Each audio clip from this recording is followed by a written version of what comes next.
Hi, this is Durga. இன்னைக்கு நம்ம பார்க்க போறது 11th ஸ்டாண்டர்ட் மேக்ஸ்ல சாப்டர் 3 trigonometry எக்ஸசைஸ் 3.8ல क्वेश्चन நம்பர் 3ல 10th சப்டிவிஷன் வாங்க क्वेश्चनக்குள்ள போலாம். cos 2 theta which is equal to √5 + 1 divided by 4 னு கொடுத்திருக்காங்க. சோ இதுல பாத்தீங்கன்னா ஆல்ரெடி நம்ம வந்து previous exerciseலயே இத பத்தி நம்ம டிஸ்கஸ் பண்ணியிருக்கோம். அதாவது இந்த பர்టిక్యులர் டேர்ம் அதாவது √5 + 1 divided by 4 அப்படினும்போது அத நீங்க எப்படி இது பண்ணனும்னா cos 36 ஓட வேல்யூ தான் एक्चुअली இந்த √5 plus 1 divided by 4. So நீங்க அது வந்து கண்டிப்பா ஞாபகம் வச்சுக்கிட்டீங்க அப்படினா நீங்க ஃபர்தராவும் இந்த கால்குலேஷன்ஸ் போடுறதுக்கு உங்களுக்கு இன்னும் ஈஸியா இருக்கும். சோ அத மட்டும் மறந்துடாதீங்க. சோ இதுக்கு பதிலா நான் இப்போ என்ன எழுத போறேன்னா cos 36 னு எழுத போறேன். So cos 2 theta which is equal to cos 36 degree. So இத நான் இப்போ வந்து ரேடியனா மாத்தும்போது நான் இத எப்படி கன்வர்ட் பண்ணனும் நம்ம ஆல்ரெடி தெரியும். சோ ஒரு வாட்டி தெரியலனா இப்போ நம்ம ஒரு வாட்டி கன்வர்ட் பண்ணி பார்க்கலாம். அதாவது 36 into pi by 118 பண்ணுவோம். ஸோ இதில் வந்து பார்த்தீங்கன்னா உங்களுக்கு pi by 5ன்னு இருக்கும். ஸோ நான் 36க்கு பதிலாக என்ன பண்ணணும் pi by 5ன்னு போட போகிறேன்.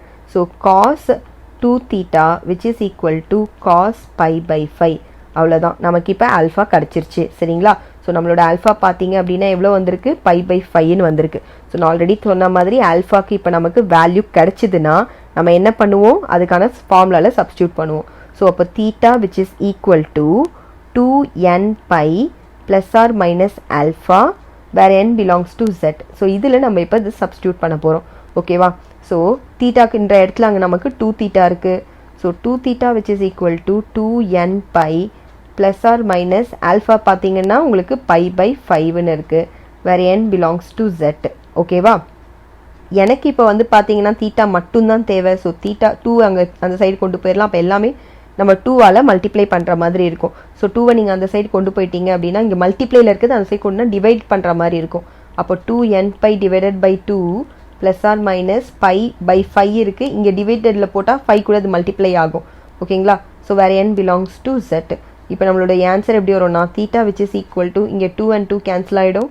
5 2s ஆர் பார்த்தீங்கன்னா 10. So n pi plus r minus pi by 10 where n belongs to z. இதுதான் நம்மளோட ஆன்சர். இதோட இந்த சம் முடியறது. நெக்ஸ்ட் சம் பார்க்கலாம். 11th some. So 11th some பார்த்தீங்கன்னா 2 cos square x minus 7 cos x plus 3 equal to 0ன்னு இருக்கு. ஆக்சுவலாக இது வந்து பார்த்தீங்கன்னா ஒரு குவாட்ராட்டிக் ஈக்குவேஷன். இதை நம்ம வந்து ஃபேக்டரைஸ் பண்ணி தான் இது சொல்யூஷன் கண்டுபிடிக்க போகிறோம்.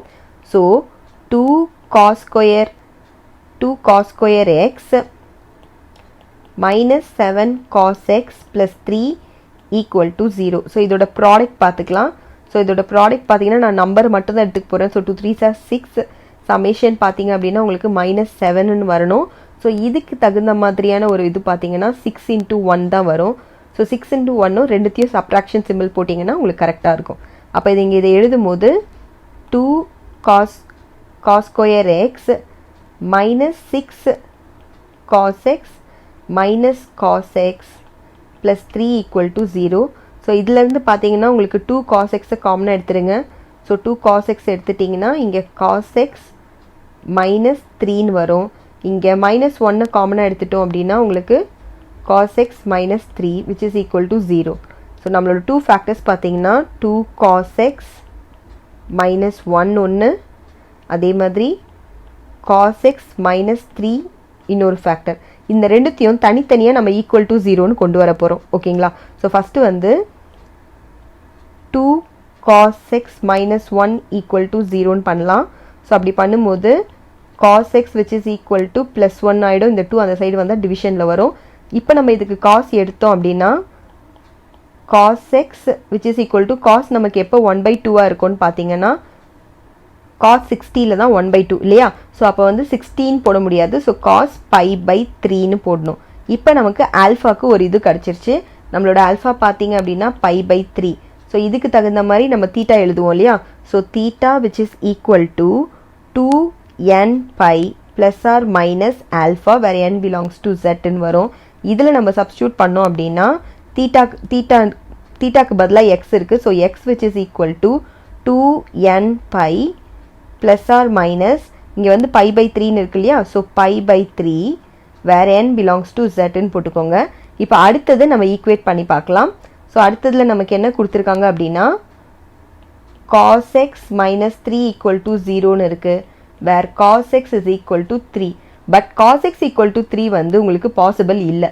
இல்லையா? ஸோ அதனால் இட் இஸ் நாட் பாசிபிள்னு சொல்லிடுங்க. இட் இஸ் நாட் பாசிபிள் அப்படின்னு போட்டு இதை என் பண்ணியிருக்கோங்க. இதோட இந்த சம் முடியறது. தேங்க்யூ.